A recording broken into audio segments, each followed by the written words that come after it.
The depth that loved him. Chapter 1. The Shoreline Whisperer. Elias isn't just blind. He's hollowed out. Childhood fever ate his eyes and left twin scars like thumbed wax. He walks the Badagry beach because the village won't have him. Children throw shells at his back and call him empty head. He listens because there's nothing else left in him to do. The sea listens back. Mami Wata watches from below with her mouth open, tasting his loneliness in the water. It's brine and copper and something older, willing. Most men come reeking of want. Elias reeks of absence. She slides a nail along her own arm and lets a bead of gold blood bloom, just to see if he'll flinch at the smell. He doesn't. He smiles at a crab. Her python hisses. That one will rot you, it says. She shushes it. She's already rotting. Chapter 2. Scales in the Mirror. She starts collecting pieces of him. A toenail clipped on coral. A strand of hair snagged in seaweed. She builds a small, wet effigy in a whale's skull and whispers into it until the jaw clicks. At night, she crawls to the tide line on her elbows, dragging her tail through broken bottles, and watches him sleep in a fishing shack. He talks in his sleep, not prayers. Lists, salt, rope, mother's coat, the dog we didn't bury. She leans over him until her hair drips on his chest. He doesn't wake. She presses a pearl into his palm and bites it until it cracks. His fingers close around the shards. Blood wells. He sighs like she's tucked him in. She goes back into the water shaking. She's never been thanked for harm. Chapter 3. A goddess learns to sing. Her song changes. It stops being music. It becomes wet. It's the sound of lungs filling, of ship hulls splitting, of oaths swallowed. Men who hear it from their boats cut their own nets and jump. Elias hums it while he mends nets he can't see. The other fishermen beat him for it. They say he's calling storms. They are right. Mami Wata rises during the beatings and parts the water like curtains. She wants to take him now, broken and grateful, but the python wraps her throat, not until he asks. So she makes him ask. She sours the village well. She spoons dead eels into cradles. She makes the tide cough up the drowned cats of everyone who struck him. The village elders come to his shack and beg him to leave. You're cursed, they say. He touches his scarred eyes. I'm just listening, he says. Below, she claws her own scales off in clumps. Love is supposed to be worship. This feels like infection. Chapter 4. Bare feet on trembling sand. He starts sleepwalking into the surf. The water takes him to the knees, and he laughs, because it's colder than the world. She's there always, with just her eyes and mouth above the surface, like a crocodile. One night, she puts a dead sailor in his path. The body is blue, bloated, still wearing a wedding ring. Elias trips, falls to his hands, and his fingers find the corpse's face. He traces it, polite. He finds the ring and slips it off. "You won't need this," he tells the dead man. He puts it in his own pocket. Mami Wata nearly screams. He's grave robbing for her. He doesn't know it, but she does. She takes the sailor's tongue before the tide does and braids it into her hair. A love token. Chapter 5. The touch. She's done waiting. She touches him with her whole hand. Webbed fingers, nails like a balloon. She slides them up his calf, splitting the skin in 5 neat lines. He should scream. He should bargain. He laughs. Not kind. Not cruel. Relieved. Like someone finally spoke to him in his first language. Pain. The sound breaks something in her. Her pupils blow wide until the whites are gone. The python abandons her and flees for the trench. Pearls pop on her throat from pressure. She drags him down to the ankles, right there. The sand turns to mouths. They gum at his heels. He doesn't pull away. He says again. She realizes, too late, that he's not devoted. He's matching her. The sea wanted a worshipper. It found a mirror. Chapter 6. The name he never learned. The village burns his shack while he's gone. They think the sea took him already. He doesn't care. He walks into the water at noon with the sun on his back, and the sailors ring in his teeth. Mommy, he says to the waves, inventing her, naming her, claiming her. She hears it, and her gills tear. No one names her.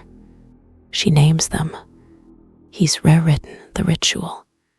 She surfaces to correct him, to drown him properly, to make this holy. But he's already to his chest, and he's smiling with blood in his mouth from the ring.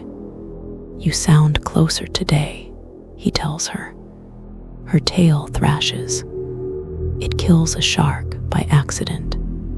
She doesn't notice.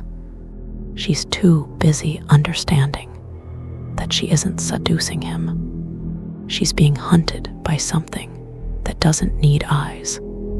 Chapter 7. Terrible Beauty. The night the sea turned inside out. She could not stop him with whispers. She could not stop him with touch. So Mami Wata did the one thing gods are forbidden to do. She showed him the truth of her body. The water split around her like a wound. First came the smell. Not salt, not rot. The smell of a cathedral that drowned with the congregation still singing. Copper and brine and wet iron and something sweet, like fruit left in a locked room. Then the silhouette. From the waist up, she was the chromolithograph lie. Dark skin, heavy breasts, gold choking her throat. From the waist down, the myth held. Scales the color of a bruise, tail long enough to wrap a mast. But the details were wrong. The scales weren't laid flat. They grew in whorls, like fingerprints, like they were listening. He was chest deep, blind, smiling with the sailor's ring still between his teeth. He heard the water change. He tilted his head. "You're louder now," he said. She opened, her ribs unlatched. Not metaphor. Bone hinges, salt-crusted, pulled apart with a sound like a deck cracking under weight. A second mouth lived there, lamprey round, ringed with teeth made made of needlefish spines and infant molars. It breathed.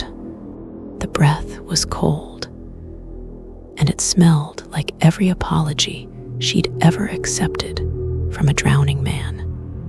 Barnacles studded her collarbone, not growing on her, growing through. They clicked when she moved, each one a tiny, calcified scream. Her hair wasn't hair. It was drowned hair. Thousands of strands, different textures, different depths. Some still had ribbon in them. Some still had scalp. She reached for him. Her hands were webbed, but the webbing was stitched. Sailcloth thread, human hair thread. The nails were a balone, but the quick beneath them was black, and it pulsed. He didn't recoil. He lifted his hand into the water, following the sound of her ribs breathing. His fingers found the lamprey mouth. It latched, not to eat, to know. The teeth didn't puncture. They tuned. They hummed against his radius, and ulna until his bones rang back her song. Note for note, a full octave lower. He exhaled through his nose, and bubbles came out shaped like the letters of her name, even though he'd never learned it. Her eyes, God eyes, no white, no iris, just depth. If you fell into them, you wouldn't hit water. You'd hit time, and in them, for the first time in 600 years, there was fear, because he reached past her face, past her breasts, past the gold, and he petted the lamprey mouth. "You're cold," he told it. The mouth shuddered. It wept, salt water into salt water, but the tears were red. They ribboned down her stomach, and the scales drank them. She tried to scream. The sound came out as a tide. 3 miles up the coast, a fishing village lost its walls. No one died. The water just took their doors and left. A warning, or an invitation. Her tail moved without her.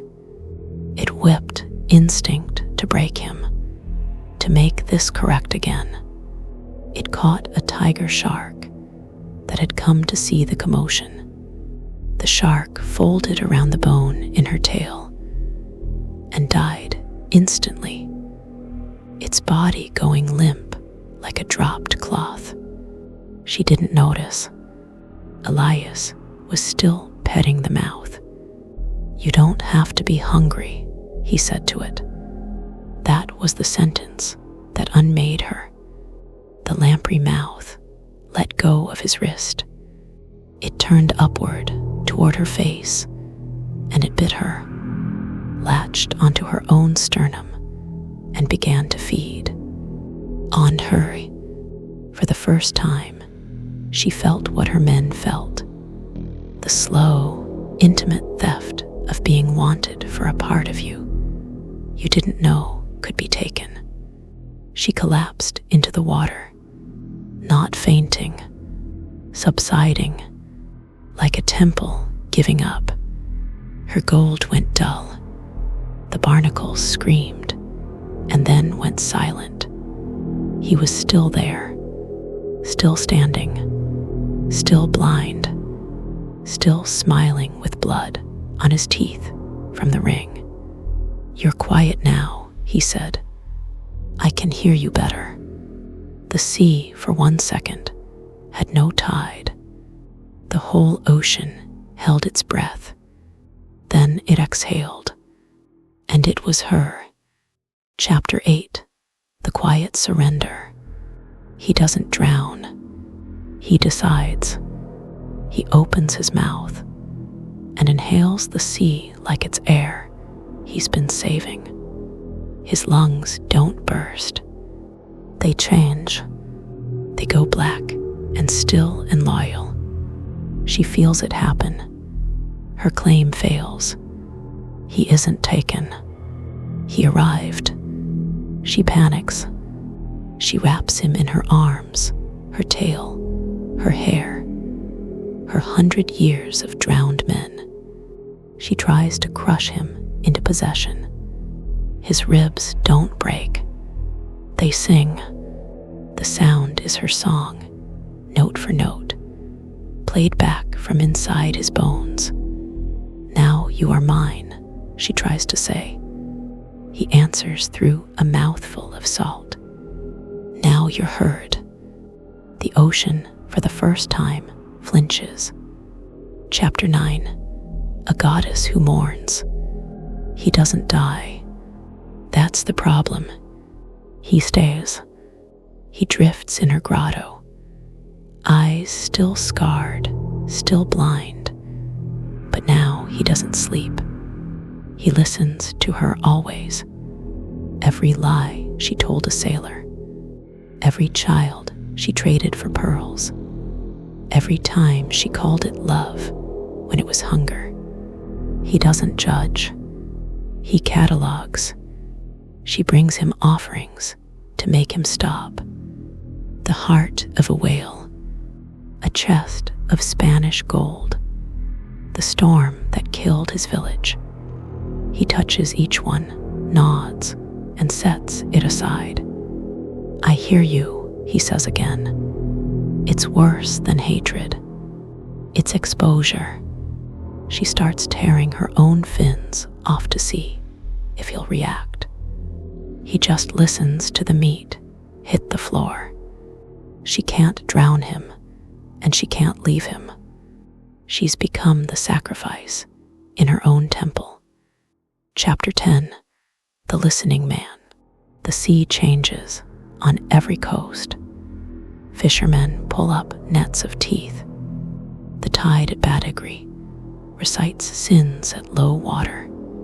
Children are born with their eyes already closed. Sailors say there's a man under the boat, always.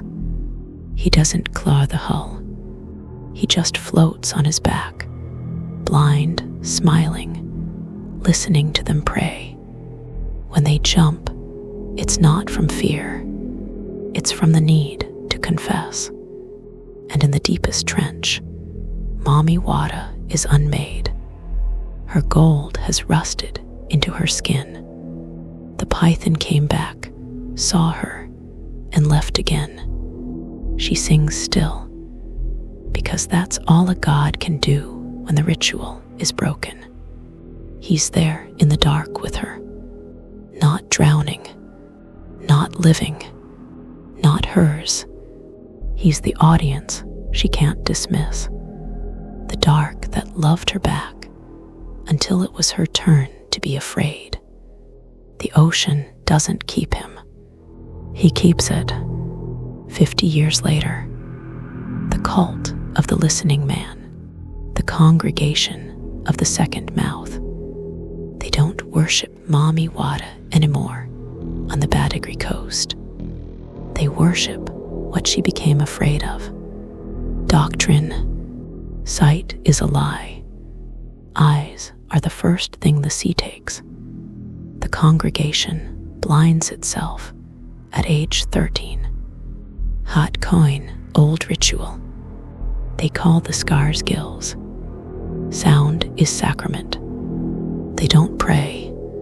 They repeat. Whatever the tide says, they say back.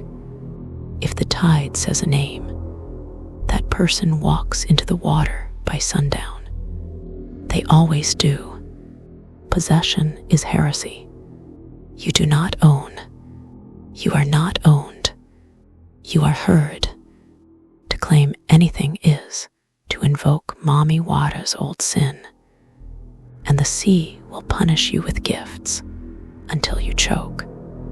Ritual. On new moons, they wade into their chests. Priests, called whisperers, cut their calves so the water can taste them. They don't ask for wealth. They ask for attention. They stand until their lips go blue, and they recite every cruel thing they've ever done. The sea takes the words. If you lie, your tongue goes black and falls out by morning. It happens a lot. Relics, the ring, the sailor's wedding band. It's passed mouth to mouth. Whoever holds it can hear him. The listening man. He doesn't speak. He just listens from below. And your confessions echo back from inside your own skull. The teeth. Barnacles pried from Mami Wata's collarbone the night she subsided. They click when a lie is near. The congregation strings them into rosaries. The effigy, Elias's body, was never found. So they built him, whalebone, blind, mouth open, ears carved too large. They sink it and raise it with the seasons. It always comes up with new scars. The heresy, some still pour milk for Mami Wata. They call her the mother who learned. They say she didn't die. She just got quiet. They leave gold at the tide line and beg her to take it back, to be hungry again. Because a God who mourns is worse than a God who feeds. The congregation hunts them, not to kill, to blind. We're saving you, they say, while they press the coin. What sailors say, don't sail past Badagry on a new moon. You'll hear singing from under the boat. Not her, him, and if you answer, he'll follow your ship for the rest of your life. Not to sink you, to hear you. Men have gone mad from the kindness of it. They jump not to escape. They jump to finally finish the sentence. What Mami Wata is now. She's still there, in the trench, gold rusted into her skin, lamprey mouth still nursing at her own ribs. She doesn't collect men. She collects silences. Every time one of the congregation tells the truth, she flinches. And Elias, he floats near her, not touching, not talking, just listening to her mourn. She was a god of possession. He made her into a god of confession. The ocean doesn't keep him. He keeps it.